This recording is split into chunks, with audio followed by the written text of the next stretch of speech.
এ খাদিজা, সারাদিন দিনের দাওয়াত দিছি, পেটে কিছুই নাই, ঘরে কোনো খাবার আছে কিনা?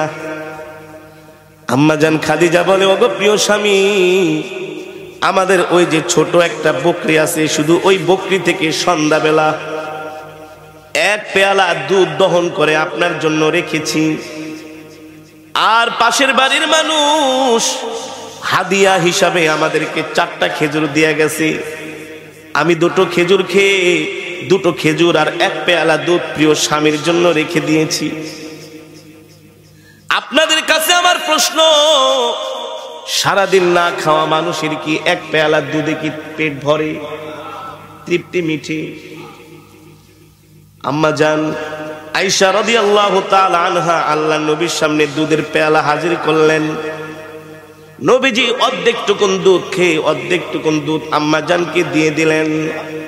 নবীজি একটা খেজুর খাইলেন, আর একটা খেজুর আম্মাজানকে দিয়ে দিলেন। আম্মাজান বলে, ওগো প্রিয় স্বামী, 2টো খেজুরি আপনি খেয়ে ফেলেন।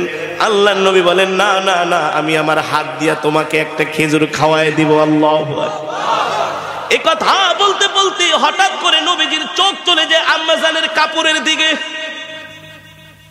আম্মাজান যে কাপড় পরেছেন, ওই কাপড়ের মধ্যে এত তালি, এত তালি, এত তালি, এখন আর মনে হয় কাপড় ছিঁড়ে গেলে তালি দেওয়ার মতো জায়গা থাকবে না। সরকার দো আলম আম্মাজানের মুখের দিকে তাকায় বলে, খাদিজা, এ খাদিজা, 40 মণ স্বর্ণ নিয়ে আমাকে বিবাহ করলা, কতটা মাস হয়ে গেল, ঠিক মতো কোনোদিন ঘরের বাজারও করি না, বাজার সদাইও আনতে পারি না, না খায়া থাকো। আজকে দেখলাম তোমার কাপড়ের মধ্যে এতগুলো শিলি। ও খাদিজা,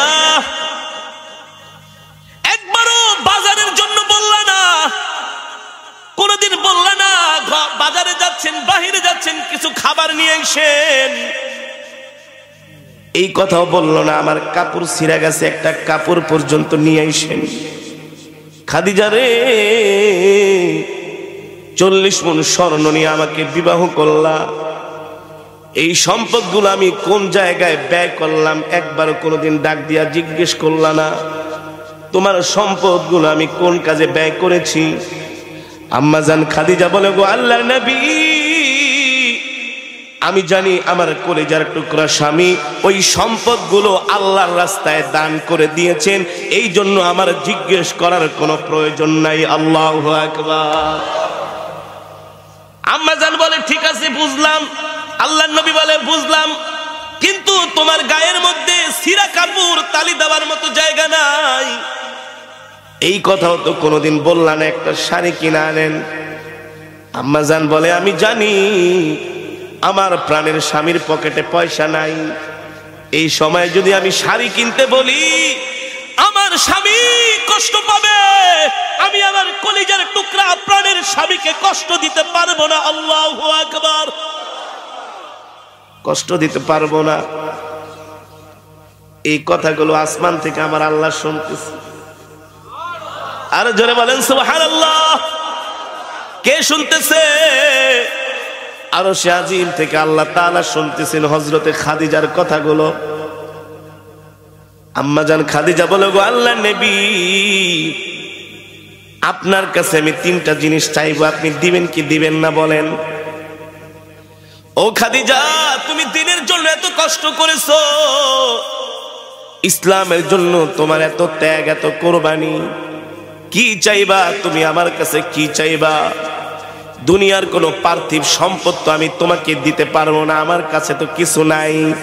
আম্মাজান খাদিজা বলে, আমি দুনিয়ার কোনো সম্পদ চাইবো না, কিন্তু একটা জিনিস আপনার কাছে আমি একটা বিষয় আবদার করব, আপনি আমার আবদারগুলো রাখবেন কিনা, আপনি আমার আশাগুলো পূরণ করবেন কিনা। আল্লাহ নবী বললেন, ও খাদিজা, কি আশা করবা? আমার কাছে তুমি কি চাও বলো।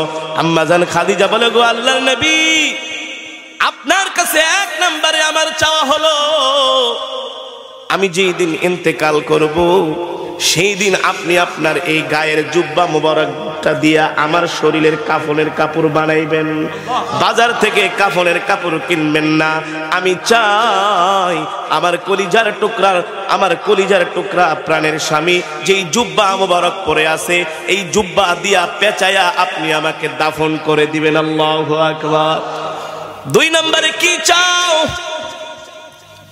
2 নম্বরে চাই আপনি আমার লাশটা ধরে আপনার নিজের হাতে কবরের মধ্যে দাফন করবেন, আর কবরের চতুর্পাশ দিয়ে একটু হাঁটবেন। আল্লাহর নবী বলল ঠিক আছে। আর কি চাও?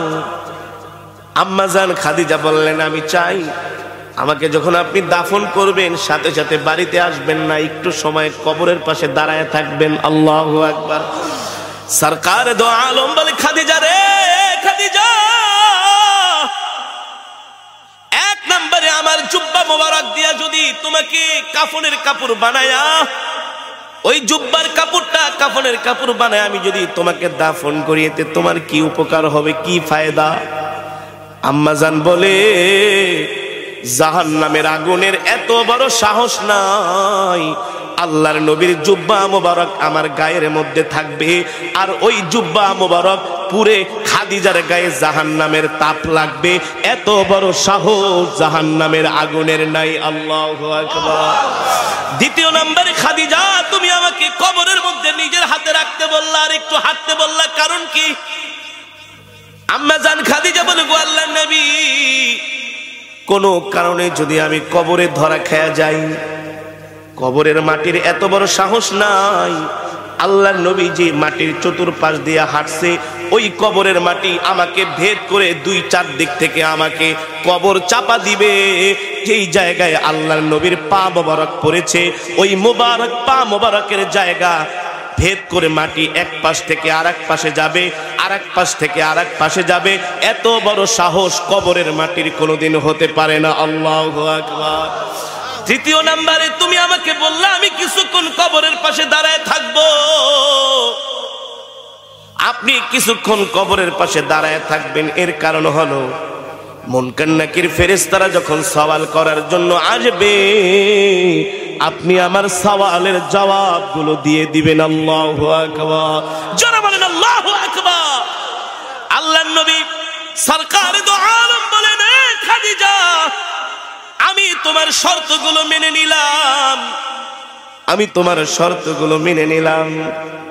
আসমান থেকে আল্লাহ জিব্রাইলকে পাঠায় দিছে, জিব্রাইল যাও যাও যাও, আমার বন্ধু শুধু আমার খাদিজার এই শর্তের সাথে আমার বন্ধু একাত্মতা ঘোষণা করে নাই, আমি আল্লাহ আমার বন্ধুর সাথে একাত্মতা ঘোষণা করেছি। আল্লাহু আকবার।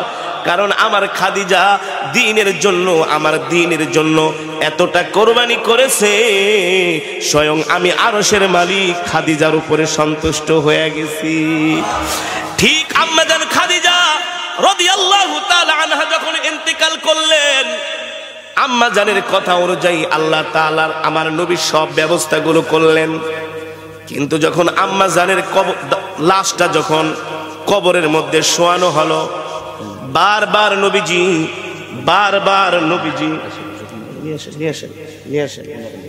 এত দেরি বেলা তোলার সাথে আসছে। যেটা বলতেছিলাম সম্মানিত হাজিরিন, আম্মা জান ইন্তেকালের পরে বারবার সরকার দো আলম ইমামুল আম্বিয়া সাইয়্যিদুল মুরসালিন খাতামুন নবিয়্যিন আল্লাহর নবী বারবার আম্মা জানের মাথা চেহারা মোবারকটা আম্মা জানের বারবার কিবলার দিকে ফিরায় দেয়। অটোমেটিক আম্মা জানের চেহারাটা ঘুরে যায়। নবীজি তার হাত মোবারক দিয়া তার চেহারাটা কিবলার দিকে ঘুরায় দেয়। লাশ যখন দাফন করা হয় তখন সকলের চেহারা কোন দিকে ঘোরানো থাকে? জোরে বলে কোন দিকে? আল্লাহর পয়গম্বর বারবার আম্মা জানের চেহারা মোবারকটা চেহারাটা কিবলার দিকে ঘুরায় দেয়, কিন্তু বারবার চেহারাটা আসমানের দিকে ফিরে থাকে। আল্লাহু আকবার। একবার, দুইবার, তিনবার হওয়ার পরে আল্লাহ তাআলা জিব্রাইলকে পাঠায় দিছে, ও জিব্রাইল আমার বন্ধুকে যায় বলো আমার খাদিজার চেহারাটা কিবলার দিকে ফিরবে না।